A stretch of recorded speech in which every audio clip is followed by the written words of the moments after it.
Alright students, hello and welcome to Algebra 1 9.7 Part 2. This lesson is going to focus on factoring trinomials whose leading coefficient is not 1. Alright students, we're going to go ahead and try to factor trinomials whose lead coefficient is not 1. We will begin by making sure that there is not a common factor running through a trinomial that we might be able to factor out first. That should always be the first step in factoring. I cannot emphasize that enough. Always look for a common factor first. If there is a common factor, remove it. If not, then you're going to go ahead today and proceed with what we call the guess and check method to factor a trinomial. Alright students, let's jump right into this. Let's look at the example number 1. Example number 1 is 5x squared minus 50x plus 45. Now notice, the first step of factoring, always look for a common factor first. That's why we taught common factor factoring first in this chapter. If you look at this one, we have 5x squared minus 50x plus 45. All three terms have what in common? Yep, they got a common factor of 5. So let's take that 5 out of the trinomial. If we take that 5 out of the trinomial, we're left with x squared minus 10x plus 9. Remember, when you take a common term out, you're dividing each term by that factor. Now, a lot of you would think, okay, we're done, next problem. But we always want to check, because if we remember from 9.7 part 1, we said that trinomials can become binomials. So now we want to check and see if this trinomial can become two binomials, and it can. Think about 9. What are the factors of 9? 1 and 9, 3 and 3. Are there two factors of 9 that can add to be negative 10? And the correct response to that question is yes.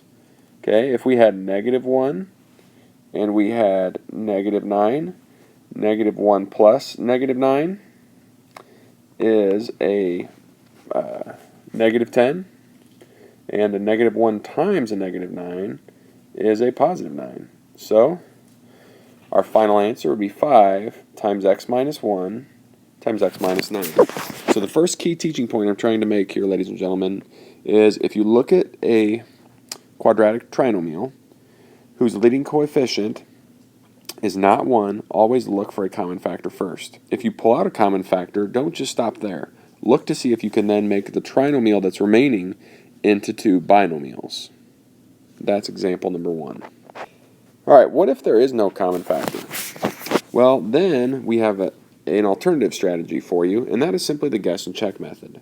Now keep in mind that when we factor a trinomial, it's basically reverse foiling. Now so far, all of the trinomials that we've tried to factor have had a leading coefficient of 1.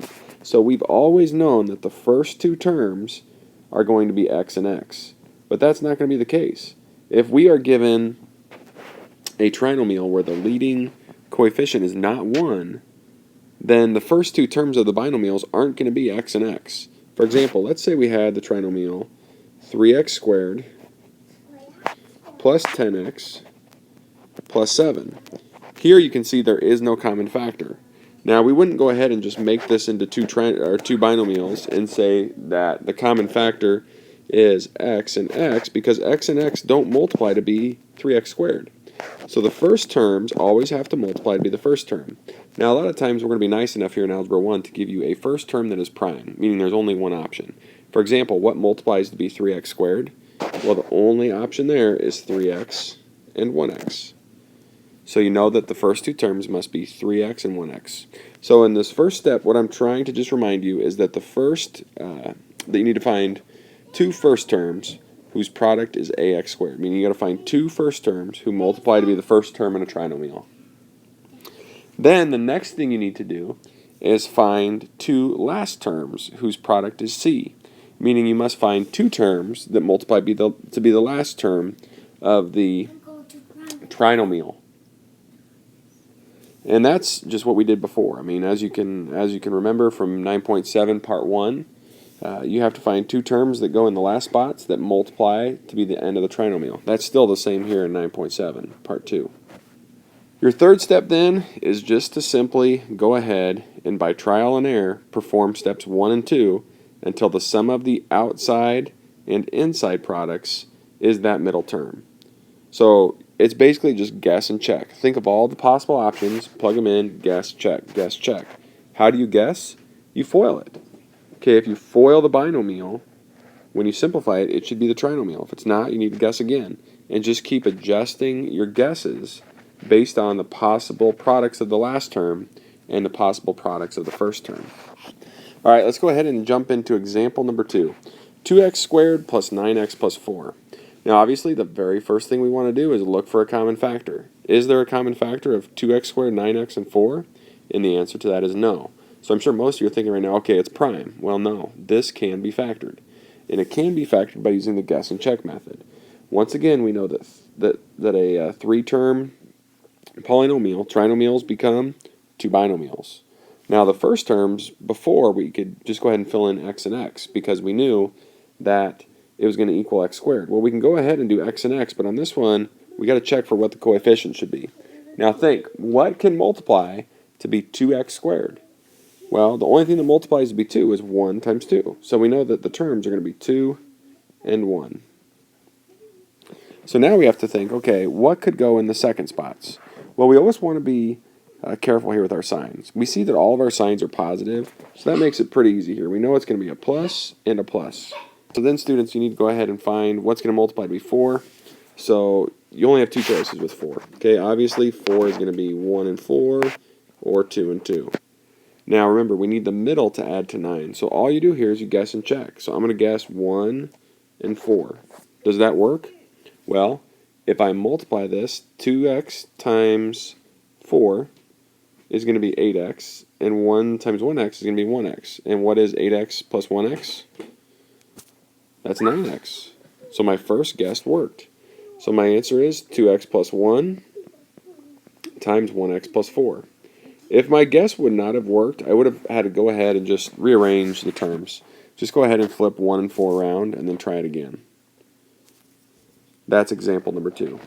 All right, example number 3 here is 3x squared plus 5x minus 12. So once again, we look for a common factor first. We do not see a common factor. So now we need to go ahead and determine what this can factor to be. So we have a leading term of 3, so we know our first terms are going to have to be 3x and 1x. Because 3x and 1x are the only things that multiply to be 3x squared. Now we want to go ahead and look at the factors of 12. Now keep in mind, this is a negative 12 on the end. So it's going to have to be negative 1 and 12, 12 and negative 1, negative 2 and 6. It could be 2 and negative 6. Okay, our other attempt could be a positive 3 and a negative 4, or it could be a negative 3 and a positive 4. Those are the possibilities here, all right? Now, we can be strategic with our options, and we can look around and think, okay, you know, what's going to be the best one to work here? Obviously, when I think of 12, I think of 3 times 4. So I normally start with the numbers I immediately think of and then work from there. So let's go ahead and try 3 and 4 first. Now, remember, we need it to be negative, so we want to try one number negative, one number positive. Also keep in mind we want the middle to be positive. So we're going to want the bigger number there to be positive, so when it gets added to the negative number, it gives us that positive sum. So I'm going to go ahead and try a positive 4 and a negative 3.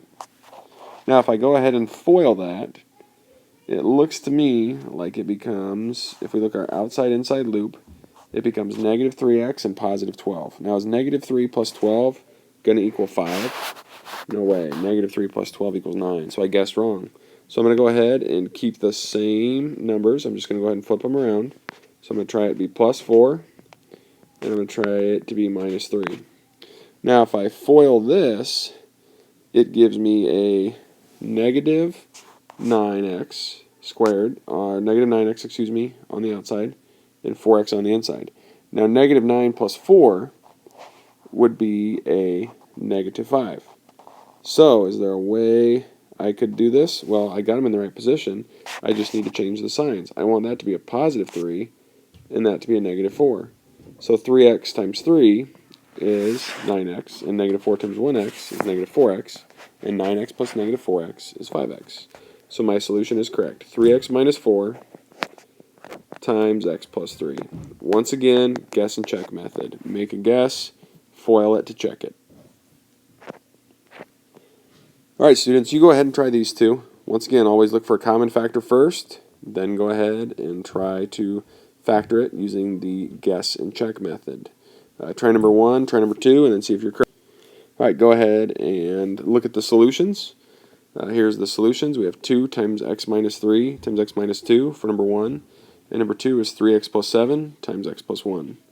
Hope you got some information from this lesson. Hopefully you can come into class tomorrow ready to work on 9.7 part 2. Made with Doodlecast Pro.